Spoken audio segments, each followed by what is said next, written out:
This is a check for 10 millions. If you wanted to take it, you had to walk through this 150-meter-high bridge. This game required great concentration, or you would fall and break into pieces. This life betting game was just an after-meal pastime of the rich. The more people died, the more excited those rich men felt. Everyone felt worried to play this game. So did they, but because of poverty, they had no other choice. To increase the difficulty of the game, they even electrified the bridge.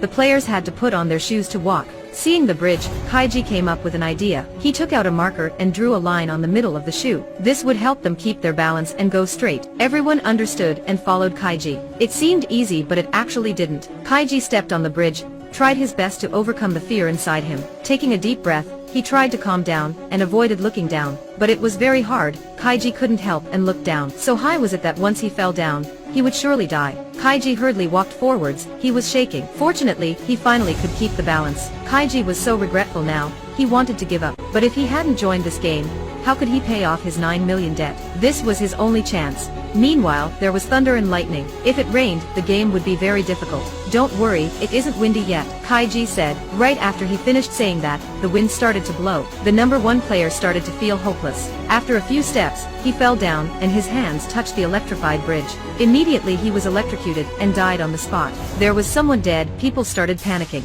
The number 6 player touched the bridge and was electrocuted to faint and then fell down. The number 4 was blown down. The number 5 wanted to go back and as a result, he fell down with the number 7. Then it started raining. There were only 3 players. The number 3 repeatedly hit his leg and stepped forwards. Kaiji plucked up all his courage and intended to move on. But the old man behind him couldn't take it anymore. He took out his 10 million check and begged him to give it to his daughter. Kaiji agreed with him. When Kaiji turned around, the old man fell down. Kaiji and the number 3 encouraged each other and eventually they reached the other side. But when the number 3 opened the window, there was atmospheric pressure, causing him to fall down. Unexpectedly, he couldn't live even when he finished the game. Kaiji was extremely hopeless. But what's worse, after paying the debt, he didn't gain much money. And the check he had received from the old man was invalid, because he didn't complete the game, so his check was valueless. At this time, the boss decided to give Kaiji a chance. The reward was 10 millions. If he wanted it, he had to win another game. They started to introduce the rules.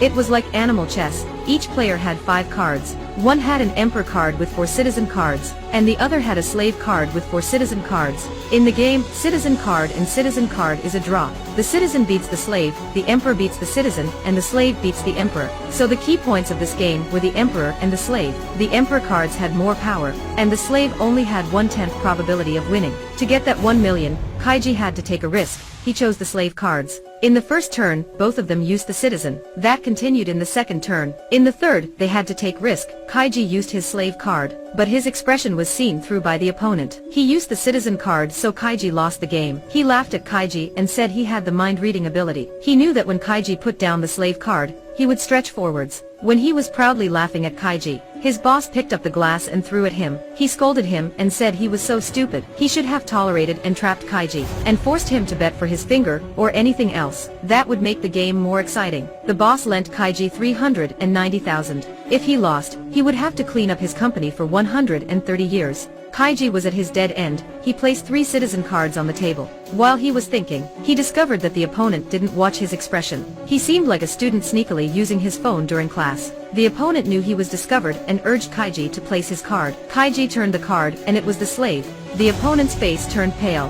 When he thought he surely won, a weird smile appeared on his opponent. He used the citizen card. Kaiji lost again. Before being thrown out by the guards, he found out that the opponent's watch was abnormal. After a while thinking, he realized that the watch was a cheating tool. The one he had worn before the game was different from that watch. It turned out that Kaiji was tricked. He was spied and they could know his heart rate and guessed his cards. Learning that, Kaiji pretended to use the toilet. He was about to borrow money from Rinko, who was escorting him. He convinced her to cooperate with him because he had a plan which could help him win the game. Coincidentally, Rinko used to be a colleague of his opponent. After being promoted, he looked down on her. This time was her chance to avenge. Rinko immediately gave Kaiji a 5 million check. The boss agreed to let him play again. Kaiji stood in front of the mirror, and suddenly he hit his head on it. only until when it started to bleed. This would help him win the game and get 10 millions. Kaiji sat down and put 3 citizen cards on his chair. Then he turned over the slave and citizen on the table. When people were paying attention on the boss, he grabbed a citizen and sneakily swapped it with the one on the table. But this was discovered by his opponent. Kaiji angrily criticized the rich for oppressing the poor people like him, and his blood was splashed on the cards. Because Kaiji was too angry, the watch couldn't monitor his heart rate, so the opponent's watch was now useless. Kaiji cleaned the blood stain on the cards. His plan was going right. The opponent lost his cheating tool, so he had to prioritize the draws. In the first turn, they both used the citizen. In the second turn, Kaiji played first. The opponent started to be confused, but he suddenly found that there was bloodstain on the card, which meant it was the citizen or the slave, so he chose to use the citizen. They drew again. It was okay, because he knew the next bloodstained card would definitely be the slave. When Kaiji put down a bloodstained card, he immediately used his citizen card, but then he was a bit hesitant.